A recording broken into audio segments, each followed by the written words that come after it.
Okay, so good morning, everyone. Today we have David Nataf. David started working as a grad student at Ohio State, and then he moved to do his first postdoc at ANU, all the way in Australia. And then he came back to the United States as a Davis Fellow at Johns Hopkins University. And now he's still at Johns Hopkins University as a research associate. And today he's going to talk a little bit about some very interesting things that he has been working on. So please, David. All right. Thank you, Henrique. Am I being heard right? All right. Looks like I have the bar moving. So off we go. So this is a talk in two parts because sometimes it's hard to focus. So part one, on the calibration of the Large Magellanic Clouds as an anchor of the Hubble constant, and it's a case study in stellar modeling and interstellar extinction systematics, in my opinion. So I'm going to give this introduction here, and even though you guys probably see this introduction or equivalent like once a month or something, the Large Magellanic Cloud has historically been used as an anchor to the cosmological distance scale. For example, the Hubble, or perhaps arguably the example, the Hubble Space Telescope Key Project, Friedman et al. 2001, who measured, if I recall correctly, about 72 plus or minus 9 kilometer per second per megaparsecs. But so that's one reason to study the LMC, and it's the most common reason. But another reason is that related to that, the LMC and the SMC are also among the most observed regions of the sky in every wavelength and observed with every class of observation you can think of probably. For example, it's a test continuous viewing zone. It was a testing observation sight lines for James Webb. So inconsistent distance or extinction estimates to the LMC and SMC effectively undermine not just cosmology, but virtually all of galactic and stellar astrophysics. It's the case if we can't understand the stars in the LMC, then we simply don't understand stars, period, because it is our most calibrated case study. All right, so extragalactic distance ladder calibrated with the LMC. Friedman et al. 2020 studied the stars of the LMC, and they got about 69.6 kilometers per second per megaparsec, which is consistent with the value inferred from studies of the cosmic microwave background of 67.4 kilometers per second per megaparsec from the Planck collaboration. And that's good because they're measured in two different ways. In lambda CDM cosmology, there's 6 parameters to the universe. As long as you're measuring it correctly, you're always going to get the same value.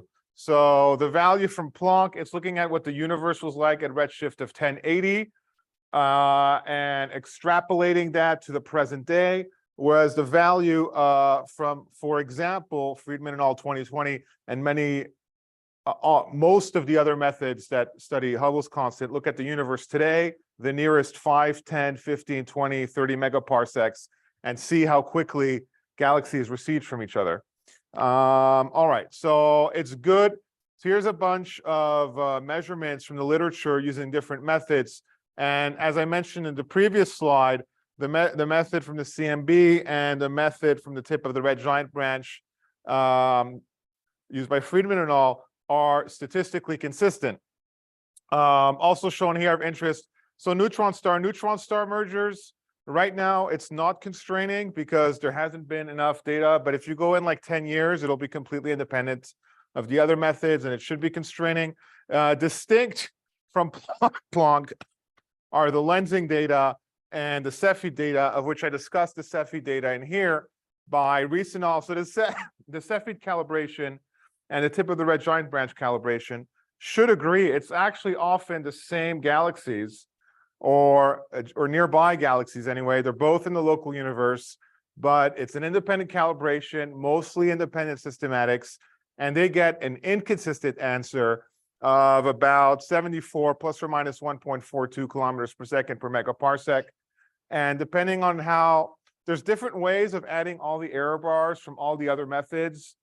And the distinction between local measurements of H0 and the Planck measurement, it's between 2 and 7 sigma, depending on how you add the error bars. But if you assume there's a distinction or on the prospect of there being an inconsistency in the measurement, is that's known as the Hubble tension.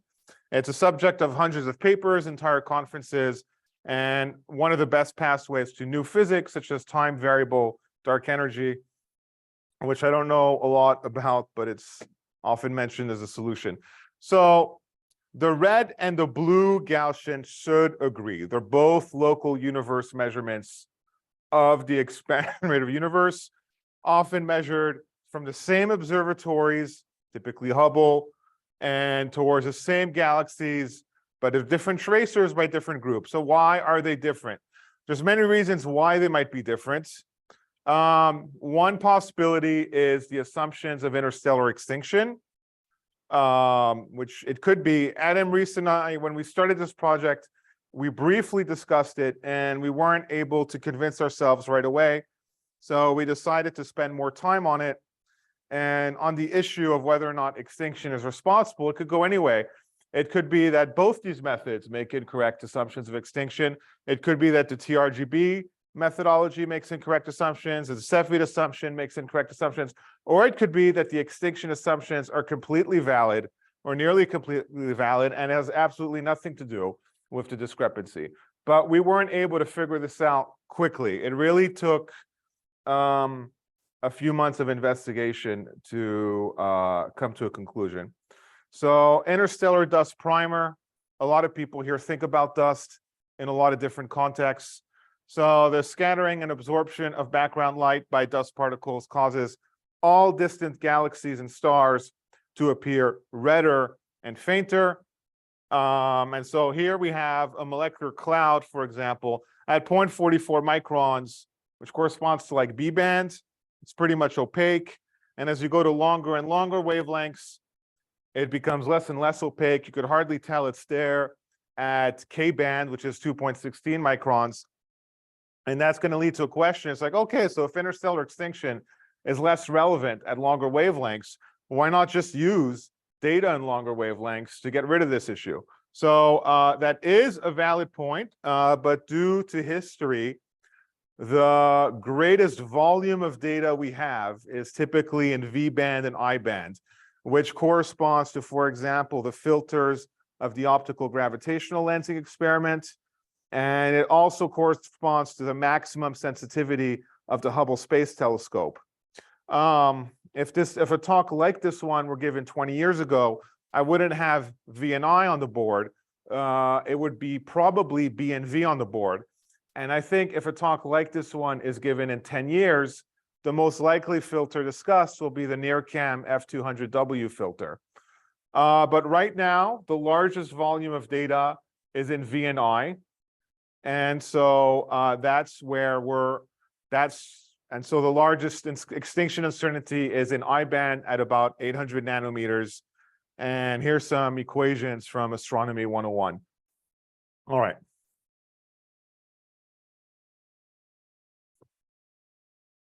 So how do we trace reddening? There are many ways to trace reddening.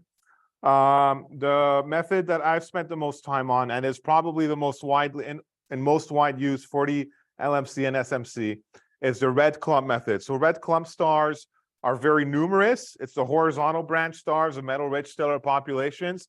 Even if in a few arc minutes, you could find like hundreds of them typically. So they make great tracers of relative reddening. And they are thus used as standard crayons and standard candles in all sorts of contexts.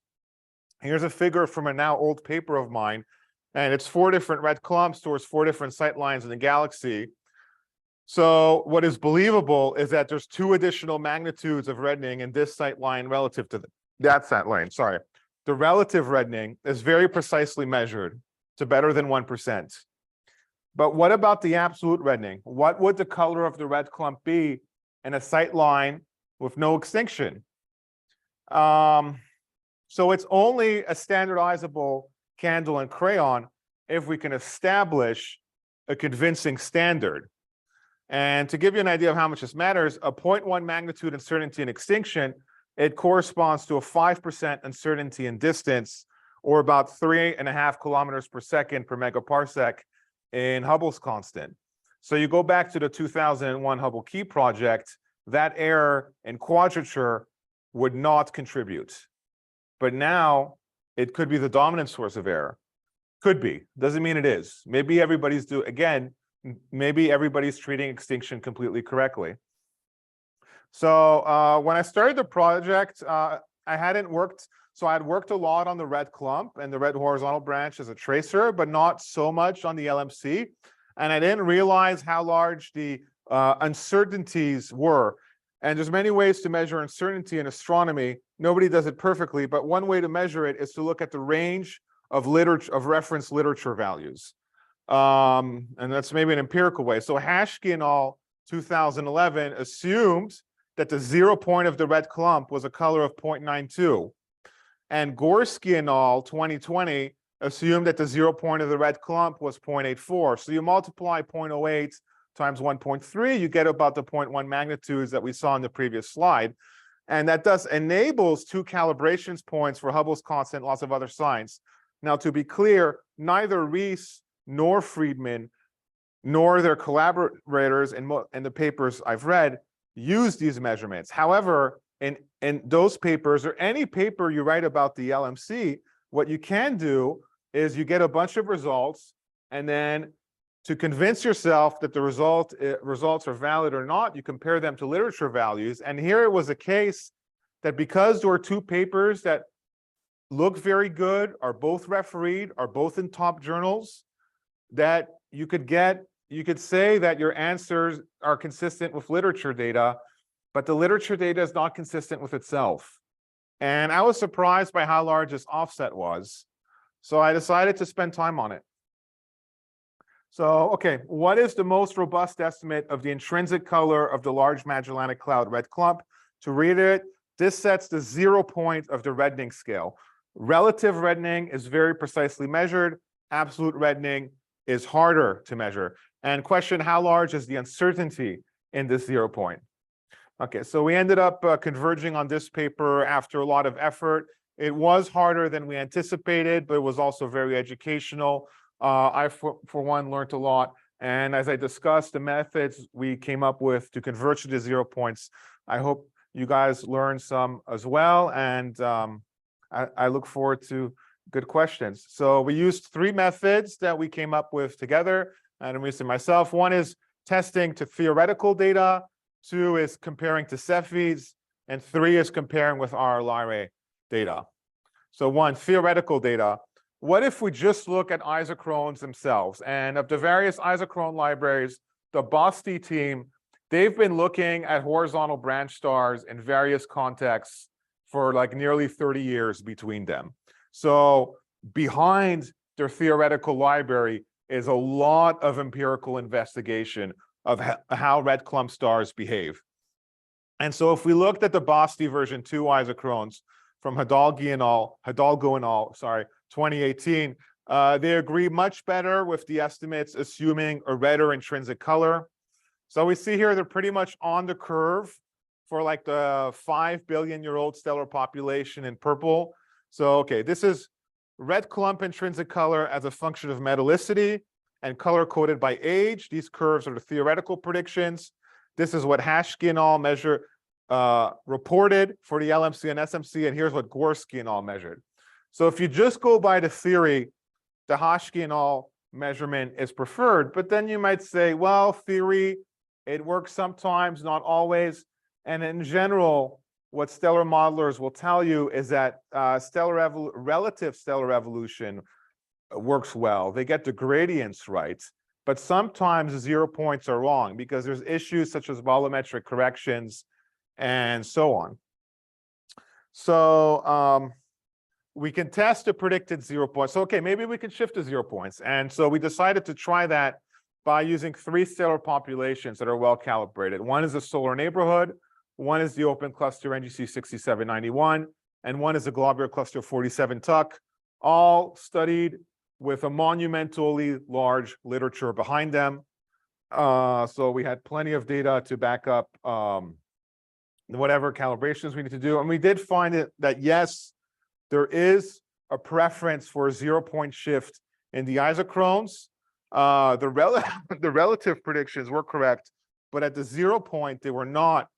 And though the Hashke et al. estimates agree pretty much perfectly with the predictions. The fact is, we do the empirical data from those other three stellar populations suggest we should move this a little bit lower, not all the way down to here, but maybe a third of the way down. And here is what we ended up reporting as our intrinsic color for the LMC red clump once we apply those empirical corrections and as a function of the LMC stellar parameters. So for example, we assume a mean metallicity of the LMC of minus 0.64. That's for all the stars. The young stars are known to be at minus 0.3. But let's say you want to shift this by 0.1 dex. 0.1 times 0.2 is 0.02, and that would shift your intrinsic color by 0.02. And that's the most relevant parameter. So we get about 0.89. All right. Method number 2, calibration with Cepheids. All right. So Cepheids, we have predictions of their intrinsic colors from both theoretical modeling, in this case we used Fiorentino et al. 2013, or empirical calibrations, in this case we used Macri et al.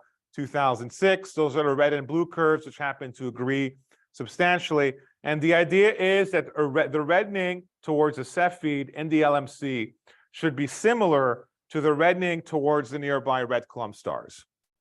And so in the top panel, what do we get if we don't correct the Cepheids for reddening at all, which is obviously unphysical? We see that the best fit line period color relation for the Cepheids is systematically redder than their predictions, which makes sense because it is unphysical to assume zero reddening.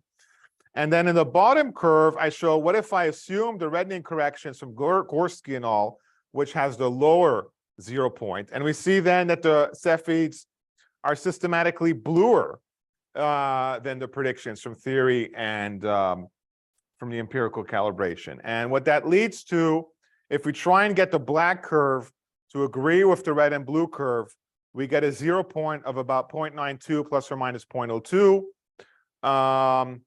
with the Ogle observed Cepheids and also the HST Cepheids, and that's more consistent with the Hashkin et al. Calibration. There are some issues here that you might notice and that I notice, which is, on the one hand, I find this method very interesting, and it's good to see that these different methods give consistent answers. But when I looked at this plot, I saw that there was a lot of scatter in the Cepheid period coloration. So there is a period color relation, which is known from this data and from a lot of other data and a lot of other contexts, but there's also some genuine scatter. And what causes that scatter? I didn't spend a huge amount of time on it, but in the time I did spend, I wasn't able to identify what causes the scatter. So differential reddening within a sight line does contribute, but it's not nearly primary. And yeah. Method number 3, same idea, but with a different tracer, are Lyrae stars from the Ogle catalog. We have 39,082 RRAB stars towards the Large Magellanic Cloud. What a beautiful catalog. And there's some magnificent light curves. Our Lyrae are well-studied old metal polar horizontal branch stars in the instability strip with independently determined intrinsic colors, for example, by Andrew Munson. I think he may have been here when he wrote that paper. Very nice paper. And we used it. We used that calibration for the intrinsic color and also a follow-up analysis by Neely et al. And if you assume that the reddening towards our Lyrae stars is the same as the reddening towards nearby red clump stars, and for those sight lines for which we have sufficient numbers of both, you get a 0 point for the red clump color of 0.89 plus or minus 0.02. Now, meanwhile, from Skowron and all, we didn't know this, but the Ogle team, so here led by Doroto Skowron, but most of the Ogle team was on it, was also concerned about this issue of the 0 point of the reddening towards the LMC. And so what they did, so it is known that the Schlegel, Finkbeiner, and Davis extinction maps are not reliable towards the LMC because the dust properties in those galaxies are different than in our galaxy, and therefore the emission to scattering ratio is different. But in the outskirts of the LMC, the reddening that you get is foreground Milky Way reddening. And so we can calibrate the 0 point of the red clump towards those sight lines by using the SFD reddening towards those sight lines, if you assume the SFD reddening, and then translating that to the inner part of the LMC using the metallicity gradient of the LMC. So using a completely different method, they got 0.90 plus or minus 0.02. And then we end up with 4 different answers here. I made no effort to combine them into a single value because there's no obvious ways to do that because there's all sorts of hidden correlations in the data. I'm just reporting 4 different answers for you. I think it's remarkably satisfactory that they give consistent answers. They do not need to. And I think it's great. Now, that said, as I was doing this work, I noticed, so in any one of these options, there are ways to do it better and to improve the analysis. And doing the work opened up my eyes to hidden systematics that are in there. That said, if I tried to solve every problem, I would end up solving none. And the one I decided to invest resources and effort in collaborations with Henrique and also Kevin Schlafman, who used to be there, is the R Lyrae. I don't actually know that the R Lyrae is the most promising of these 4 methods for improvements. I think that's impossible to say which is the most promising methods, but it's the one that was most interesting to me. So it's probably the most promising for me to make progress in. And in the long term, we could probably converge to a 1% distance scale, at least for the local group, and a little bit further. Yes. The intrinsic scatter of there are largest compared to the intrinsic scatter of the did I understand you showed intrinsic scatter was relatively large and of an unknown origin? So I think it's comparable, but I haven't looked at that plot in several months. But I could send you. Sorry. Yeah. No, it is important. And so the intrinsic scatter is there's a lot of errors in the R Lyrae, which I'll spend the next 2 slides talking about, and then I'll circle back to this point.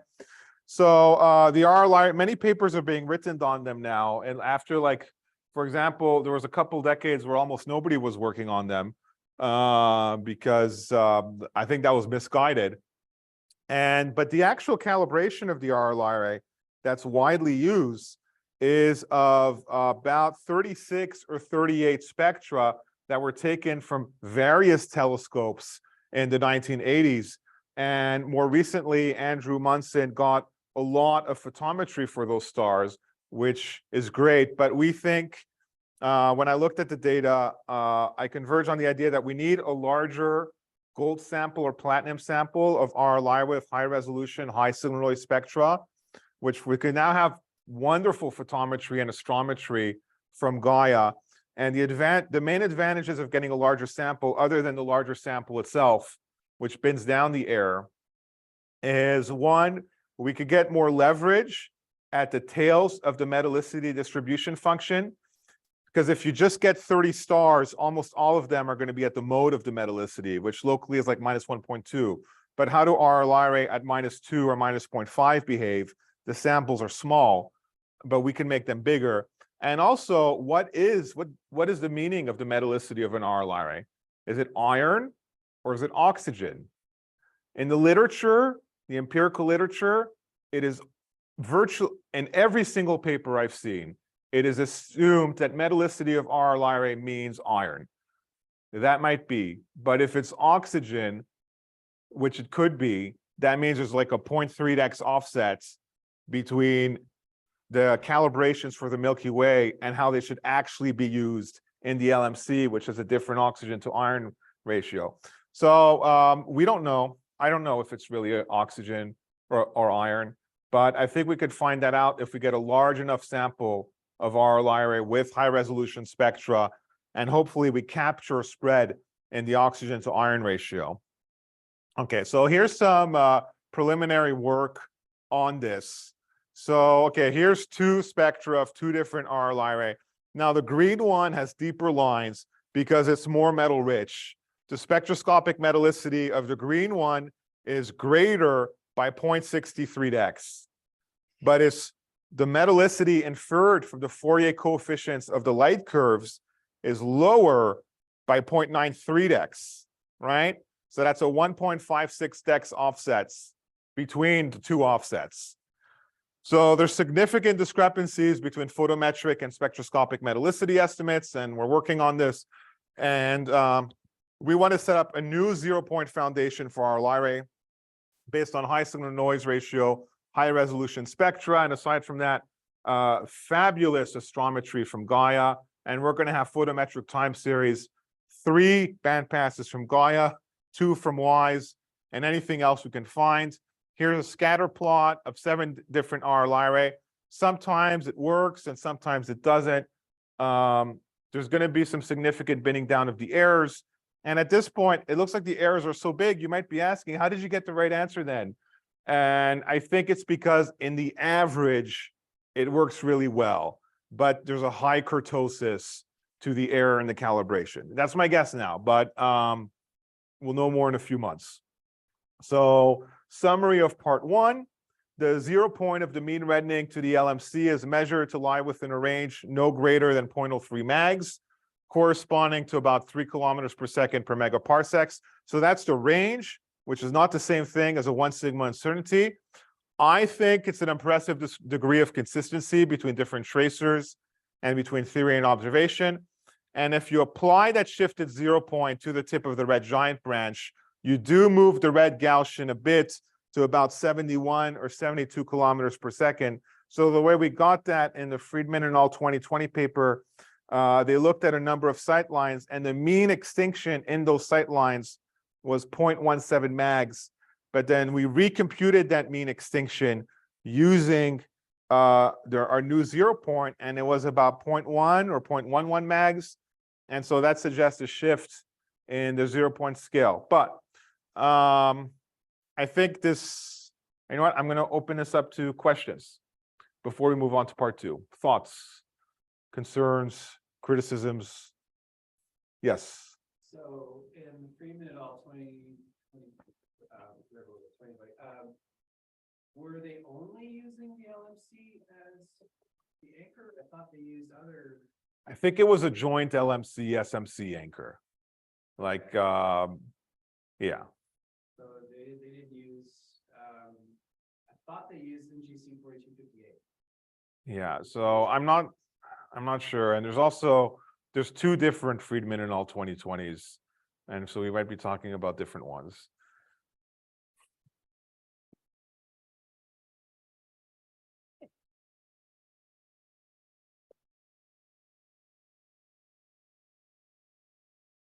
All right, so moving on to part 2. So on the star formation history of the solar neighborhood. So among the greatest historical debates in astronomy, the ages of stars, Lord Kelvin, who knew classical physics extremely fabulously well, argued that the age of the sun was 30 million years. And that's because he didn't know about nuclear physics. And if you took classical physics to its limit, 30 million years was the age of the sun from the Kelvin-Helmholtz time. Oh, yeah, obviously Kelvin. So Charles Darwin, based on much coarser, much more qualitative observations of birds and other animals, argued for a few 100 million years, a necessary value to produce a diversity of species on Earth. And so here is something Kelvin said: what then are we to think of such geological estimates as Darwin's 300 million years for the denudation of the world? And I think Kelvin is making fun of him there, right? And Kelvin might have been in a position to make fun of it because his work was technically more rigorous, but he was wrong. And so that quote doesn't age well, but it's okay because he's not around to know that. So as late as moving forward by a century, as late as the 1980s and 1990s, the ages of globular cluster stars were inferred to be 15 to 18 billion years. For example, Vandenberg, 1983. That was older than the inferred age of the universe. And here's a quote from Vandenberg: finally, if 18 billion years is the maximum age of the globular clusters, the lower limit to the age of the universe requires a Hubble's constant less than 60 kilometers per second per megaparsec for a Friedman model with Q0 equals 0. And as a teenager, because I didn't have access to cell phones, I had to satisfy my intellectual curiosity by other means. I go to the library and read magazines. I read articles in Discover and Scientific American about this age crisis, because the oldest stars in the universe were older than the universe itself, so that was an issue for a while. And then how was that issue resolved? Well, one of them was there were a few resolutions to that issue. One was the accelerated expansion of the universe, which made the universe older, but also stars, the inferred ages of stars became younger, which was due to shifting the distance scale thanks to Hipparchus. And if people want to know more about this history, you could find it in this popular review article in Scientific American by Brian Chaboyer, and there is the reference for it. So moving forward, what do we know about the ages of stars now? In the solar neighborhood anyway, we know that metal poor stars here are almost uniformly old. We see here 12 to 14 billion years or so in all of these plots for the metal poor stars, those below -1. But as you go to metallicities greater than, say, about -0.5, it looks pretty smooth. There's like almost no age structure. And here's different estimates, one from Casagrande and all, using the Geneva-Copenhagen survey. They had a lot of Stromgren photometry near the turnoff. One from Bensby and all, 2014, they observed a lot of turnoff and subgiant stars, I think 700 of them in the solar neighborhood. And then there's an analysis from Diane Feuillet of red giants in apogee. So the peak precision of ages for these methods is about 10%, and it's also about 10% in general in the literature. The gold standard for age precision, stellar age precisions, is about 10% for stars. And okay, so that's where we are. And if we go to that 10% age precision, this is what we know about the star formation history of the solar neighborhood. It's these curves. And it's not that it's a true story. It's that that is the true story once you convolve it with a 10% age error. Just like imagine you open a history of humanity textbook and you give everything a 10% time error. It's going to get blurry, like so. So for subgiant stars, so we decided to look into subgiants as an age tracer. So if you know the color of a subgiant from isochrones, a 1% measurement in the luminosity approximately corresponds to a 1% measurement in the relative model-dependent age. And there we show solar metallicity isochrones from Aaron Daughter's MISS team. And that is about the answer you get. And thanks to Gaia, we now have precise parallaxes for millions of nearby subgiant stars. And so with precise parallaxes, we can convert precise apparent magnitudes to precise absolute magnitudes and thus precise ages. But to convert parallaxes into luminosities, we also need extinction, right? It comes up again. But thankfully, at least for the solar neighborhood, we now have splendid 3D extinction maps. For example, the Pan-STARRS maps from Green et al. Okay, so we have extinction and we have distances from Gaia. Are we done? No, not yet. But to convert absolute magnitudes and colors into ages, we also need metallicities. So here I show three different sets of isochrones. Solar metallicity in green, -0.5 in cyan, -2 in magenta. It is clearly the case that if you have the wrong metallicity, you will get the wrong age. So, okay, we need the metallicity. How can we get the metallicity for all of these subgiants? Well, we can use ultraviolet photometry, which we now have a lot of. There's many different photometric indicators that can be used, but here I show Galax NUV minus USDSS versus G minus K. So the difference between a -2 star, that's black here, and an F(H) equals 0 star in orange is about 2 magnitudes in NUV minus U, right? So this ultraviolet color gives extreme sensitivity to age. That's great. And actually, it turns out that most of the colors we can get give some sensitivity to each of temperature, metallicity, and extinction. And I show several of the ones here. So let's say you just have Gaia G band, 2 mass J, and 2 mass K, there's pretty much zero metallicity sensitivity. And here are these two vectors. So black is the effect of extinction. No, black is the effect of extinction. Gray is the effect of temperature. They're nearly parallel. So that's the sensitivity we have there. On the other hand, for example, if you have U minus V, temperature and extinction are not parallel, and that's great. And several of these colors do give sensitivity to metallicity. So here's V minus G. Between 0 and -2, you get a difference in color of about 0.6 mags. That is also some pretty good sensitivity to metallicity. And we can combine all these colors that are available. So what we do, we require 2 mass JHK.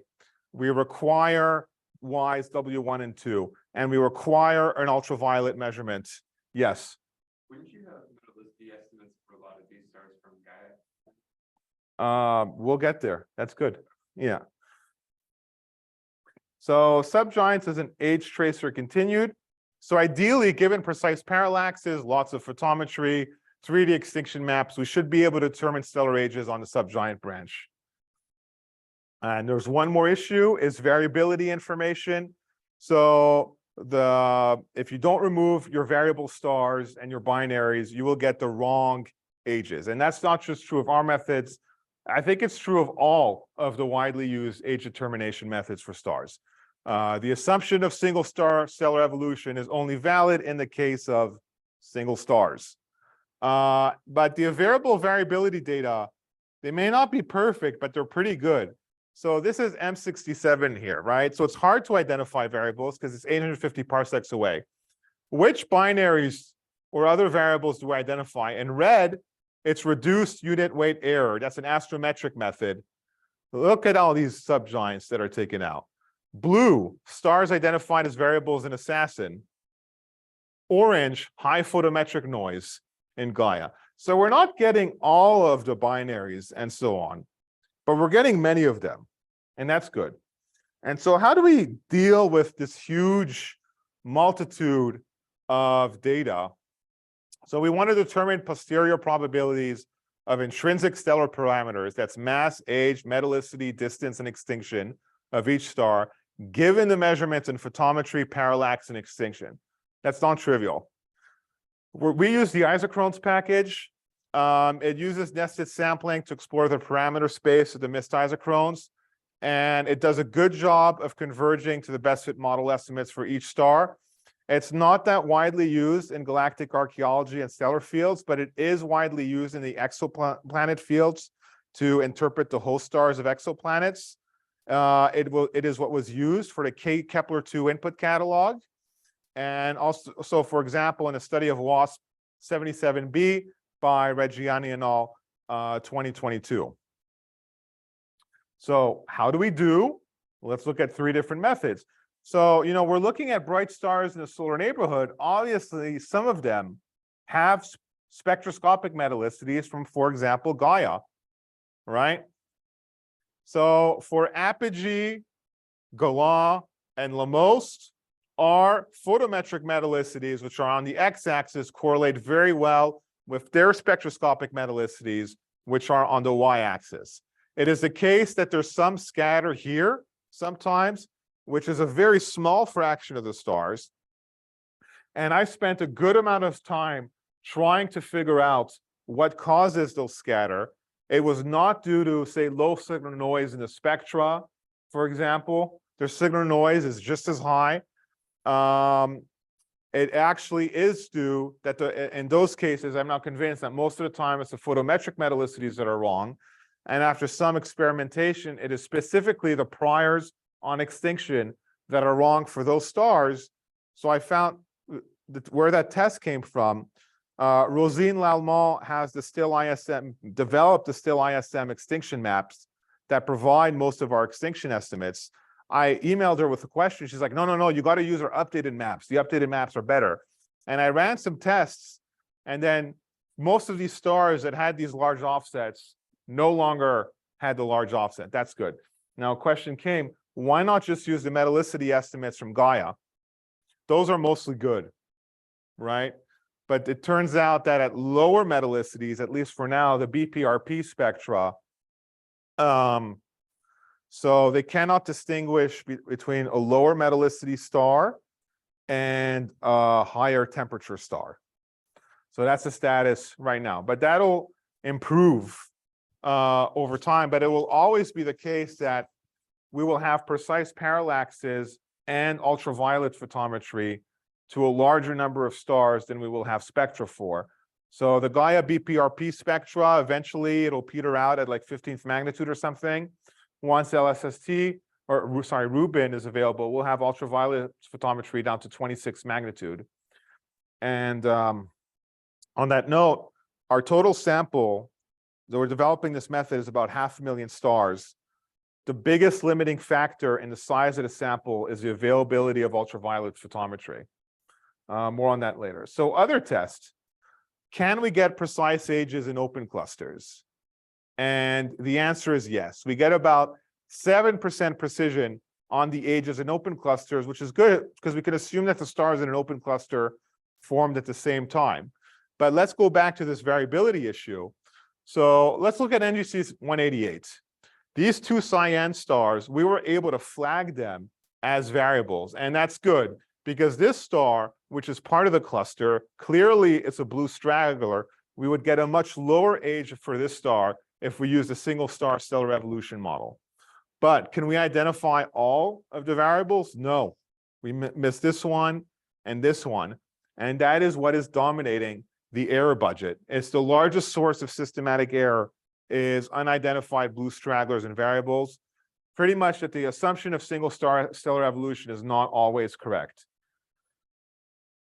Okay, so in the solar neighborhood as a whole, how do we do?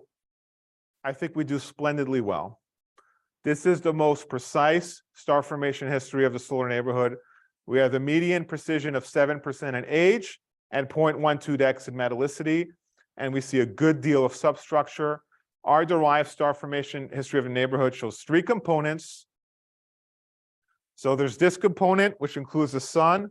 There's this component, and then there's this narrow age metallicity sequence at low metallicity. And we can compare them to the previous methods below. There's much more substructure now. And that's because we were able to push down the precision in age by using this great volume of data and modeling it coherently using these really good stellar models and really good probabilistic methods. I also want to point out another success. So there are no stars older than 13.7 billion years. That is a requirement. But historically, people measure ages greater than 13.7 billion years because of errors in stellar evolution. And for any one of these stars, we might have an error in the extinction, an error in the parallax, and so on. So of course, we should get inferred ages greater than 13.7 billion years. So if you look carefully, there actually is a pileup of stars at 13.7, which there should be because our measurements are not perfect, but that pileup is small. And I find that very reassuring. Okay, so conclusions on part 2 on the star formation history of the solar neighborhood. The combination of incredible data, parallaxes, photometry, reddening, and variability, state-of-the-art stellar models, probabilistic software has enabled much more precise age determinations for a large number of stars. The greatest quantitative limitation on our method is the lack of ultraviolet photometry. Even in our own sample, I started with 14 million stars from Gaia, and I ended up with 500,000 stars. And the biggest truncation is that we don't always have UV photometry. If you remove the ultraviolet photometry, you end up adding a scatter of 0.2 dex in the metallicity, right? So the ultraviolet photometry is very important to determining the metallicities. Interestingly, there's no bias. You get the same answers in the mean, but there's just much more scatter. But so Rubin is going to go down to 26 magnitude. UVEX, if it's approved, will be like Galax, but go down 5 or 6 magnitudes fainter than Galax. And so that'll be fabulous. And also, so that's the largest quantitative limitation in our methodology. The largest qualitative limitation in our methodology at this point is undiagnosed binaries. But the variability data is also going to improve spectacularly. So Gaia DR4 and later DR5.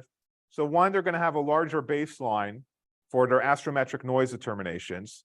They're going to have a larger baseline for the photometric noise determinations. There's going to be a better understanding of the systematic data. The Gaia collaboration in general is a really, I think, a success story in improving systematics over time. Each data release is better than the old one, previous one, not just because of Poisson noise improvements, but the calibrations become better. And they're also going to release the radial velocity time series as well, which will improve things. Right now, people are actually estimating noise in radial velocity data by taking the error in the radial velocity measurements and seeing if it's larger than it should be. But with DR4 and later DR5, we'll have the time series in the RVs, which gives orthogonal information to the time series in the astrometry. And also on baselines, Gaia DR3 is 34 months of data, DR4 is 66 months, and DR5 should be 120 months. So the variability data, we're already removing most of the variables. It's just going to improve a lot. So both the quantitative and qualitative. So right now we have the best star formation history of the solar neighborhood, I think. And if you look at the largest quantitative limitation and the largest qualitative limitation, both of those are going to be binned down substantially with improvements that will be available in the next few years. All right. So, do you also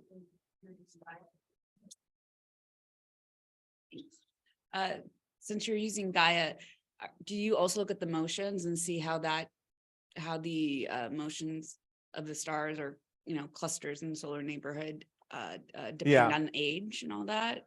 Yeah, so that will be in the paper, but it's not in the talk because that analysis is underway.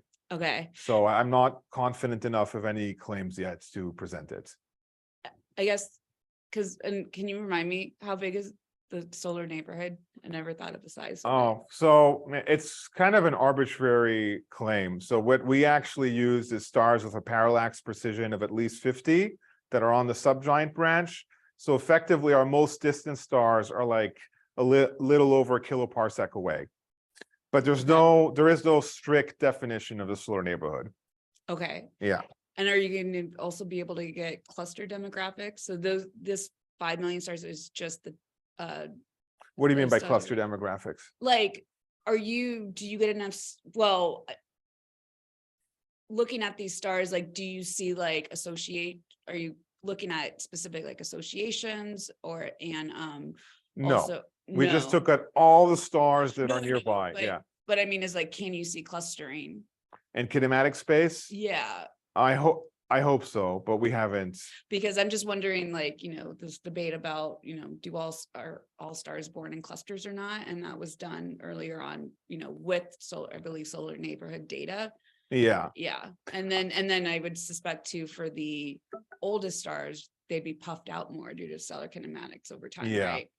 So that could maybe give you a if you were to ask me that a month from now, I'd probably have the answer. Okay. But what I'm going to guess is that 7% age determinations though an improvement, are not enough to do that. We probably need to get down to 2 or 3%. Okay. Which I think is feasible. Yes. Oh. You have all the information, I guess, for the local.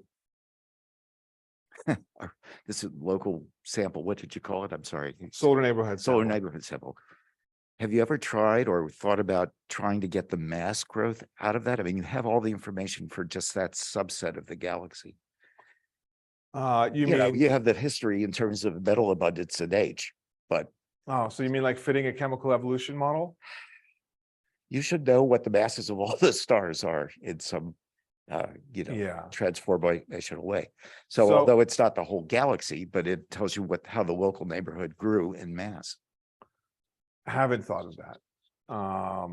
Could have some application. Yeah. So just a compliment. We do get all the masses for all of these stars, Oh, along with the isochrone analysis. You got masses, ages, all so of that. is there a plot like that somewhere? I think, well, I think the question intends on the stellar mass, the total stellar mass, not the stellar masses of individual stars. Oh, okay, just the. Yeah. just the- So we could actually do that because when I ran the selection function, it turned out not to be, there is a bias, but it's not huge. It's a small bias. So we could probably recover the stellar mass growth of these stars, but I'm not sure. What would be more complicated to reverse engineer is that there's been a lot of radial migration. So if you go back to this plot, probably what we're going to find once we've computed the orbits is that these stars formed in the inner galaxy. That's why they're both older and more metal rich. So maybe we won't find that. But that's sort of inherent to your analysis of how what you call the star formation history anywhere. This is a bunch of stars that came from different Yeah. places. And so that ambiguity is in anything you try to do, where you only have data from the solar neighborhood, right? Yeah. So maybe we could try and That is outside the solar neighborhood. maybe we can try and make a plot once we have all the kinematics of the stars that form locally and seeing how that changes.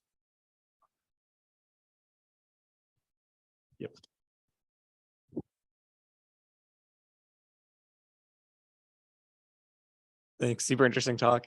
Thank you. I was going to ask a question about the structure that you see here, but I think you kind of already just answered that, like this, why you see this knee potentially. It'll be really cool to see how that all maps out with the kinematics and everything. So I had like kind of a basic question that's probably from me not thinking enough about the 0 points in the first half and how that relates back to like the measurement of H naught. But I was wondering why, because the reason the TRGB H naught measurement shifts in your analysis is because you're getting a better extinction 0 point, right? And I hope it's better, but but at least a more motivated one. yeah. But I was confused as to why wouldn't that also impact the Cepheid measurement in the same Yeah, so respect, what or- could have happened, that's a very good question. We didn't know what the answer would be when we started the project. We might have found that the Cepheids are catastrophically wrong. And so where that ties into it, so there's 3 answers here. You see 0.89, 0.92, 0.88, 0.90. Well, I guess it is a case that the Cepheid value here is 0.92. Is that offset from the other values? Maybe, maybe not. It's either a little bit higher or it's consistent, depending on how there's no rigorous way to combine all these measurements into a single value. But okay, it is a little bit higher, and maybe we could shift it by I guess it'd be equivalent to like 1 kilometer per second, something like that, to lower values. Any other questions on Zoom? Okay, if there are no other questions, let's thank David again